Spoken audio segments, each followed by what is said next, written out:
pleased to welcome back now, who's become a regular weekly guest, and I'm glad about it, Carly Fiorina, the voice of the new voter. Carly Fiorina, of course, welcome. It's always good to talk to you, Carly. Well, great to be back with you, Hugh. How are you doing? I'm great, and I want to tell everyone who was misinformed, when I gave a speech at the Western Conservative Summit and omitted Carly and then had to come back up, that was all planned so that I would just draw additional attention to her. And then I saw her. She was very gracious. Thank you for your forgiveness. But that list gets so long, but you had quite the breakout weekend in Denver. Is that happening wherever you go?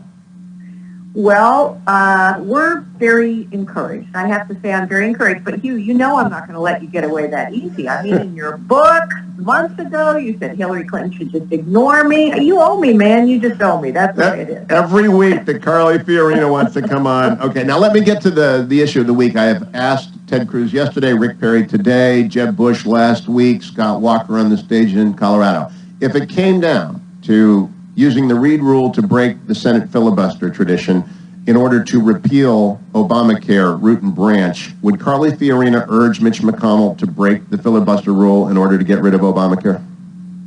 I would. And in this case, while I would be very reluctant to do so, the truth is that's how the thing was passed in the first place.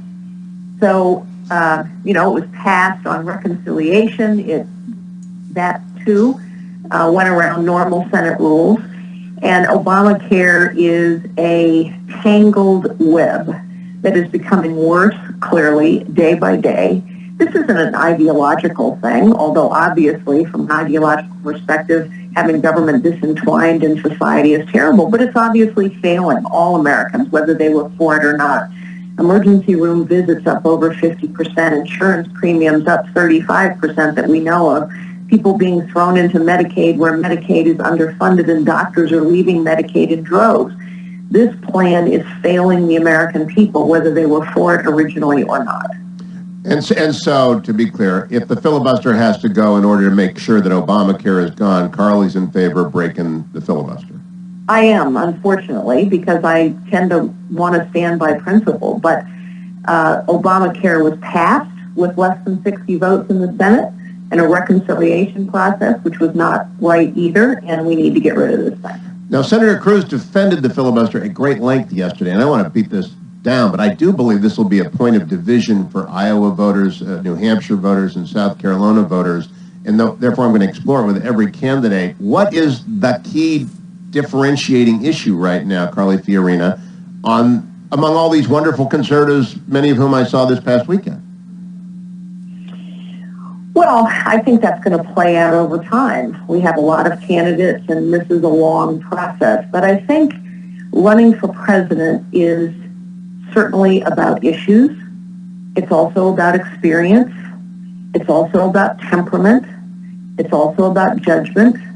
It's also about wisdom. It's about all those things. And so while we Republicans, of course, like to argue about and talk about policies, and the Republican Party is far more diverse in its policy prescriptions than certainly the Democrat Party is now, I think voters are looking at the whole package, or they should be, when they judge someone presidential material, not just policy. Now let's turn to the breaking news story. 3 minutes ago, the Wall Street Journal updated the story that President Obama said he is prepared to walk away from the nuclear deal with Iran unless regime negotiators come to an agreement concerning tight monitoring. That is no longer anytime, anywhere. I pay attention to this very closely. They extended the talks for a week until July 7. Carly Fiorina, when you say you're prepared to walk away, well, you're a negotiator better than, really, you've probably done more deals than anyone in this field except perhaps Mr. Trump. What's that signaling to the Iranians when you say, I'm going to walk away, but you don't? Well, I think I've probably done more deals than anyone. I think that's true. And unless you walk away, no one believes you're ever going to walk away. And this administration has never walked away. This administration has routinely extended deadlines. This administration has routinely moved our own goalposts. This administration isn't going to walk away, and the Iranians know it. And you recall, Hugh, that I've said many times on your show that when you go into the Rose Garden and declare victory before you even have a deal, such as this president did, the Iranians get the message, and they spend the next several months negotiating a better deal for themselves, which is precisely what they have done, which is why I say over and over again, on my first day in the Oval Office, I don't care what deal President Obama has made. The new deal will be this. Until the Iranian regime opens itself up to full and unfettered, anytime, anywhere inspections of its nuclear facilities and its uranium enrichment facilities, we, the United States of America, will make their movement, money in the global financial system, as difficult as possible. We can do that without asking anyone else's permission or collaboration. I am quite sure President Obama is not going to walk away from the table. This change in terms, he says he now demands tight monitoring as opposed to anytime, anywhere. I see that as a step down that is obviously telegraphing our collapse before July 7th. Do you agree with that assessment, Carla? Yeah. Absolutely, absolutely, which is why I said he's not going to walk away. Tight monitoring is not the same as anytime, anywhere.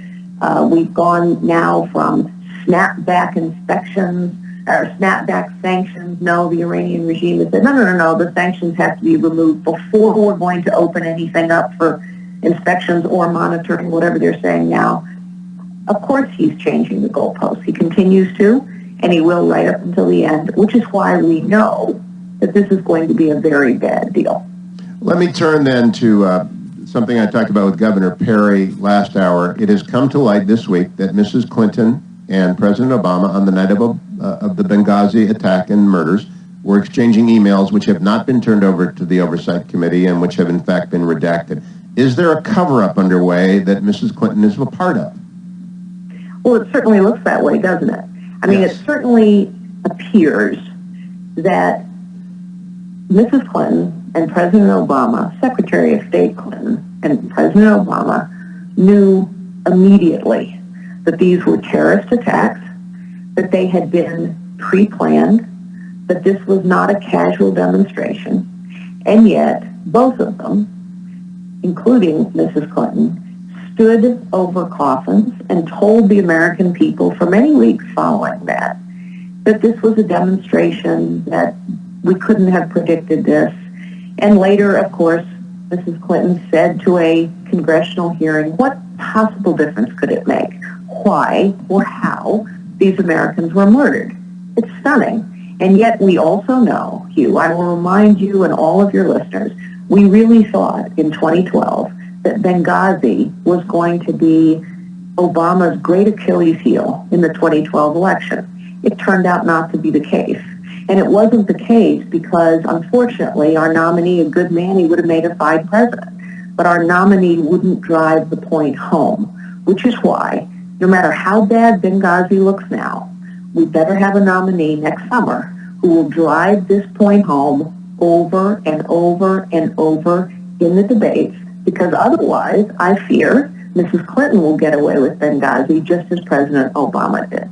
Now, last question, also breaking at this hour, the United States is going to open an embassy in Havana tomorrow without congressional authorization or funding.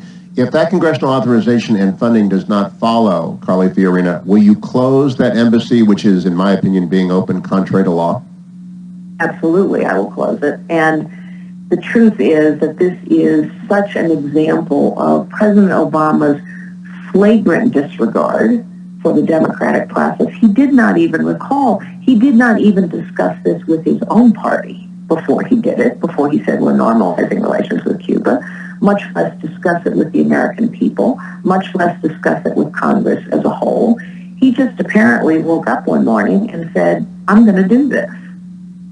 And so, do you worry at all that the American people will be shocked by first day actions on the order that you're talking about, overturning the Iran deal, closing the Havana embassy, or is that what they want?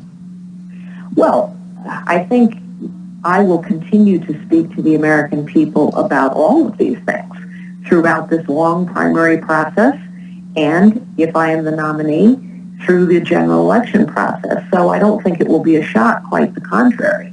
I think there will be a mandate. I think that the problem is that when a president of the United States behaves in this kind of fashion, with really flagrant disregard for precedent, for history, for due process, for Congress, for the American people, It just adds to the cynicism. 82% of Americans now think there's a professional political class of both parties. President Obama has made people more cynical. Carly Fiorina, it is always good to talk to you. CarlyForAmerica.com, America. CarlyForAmerica.com.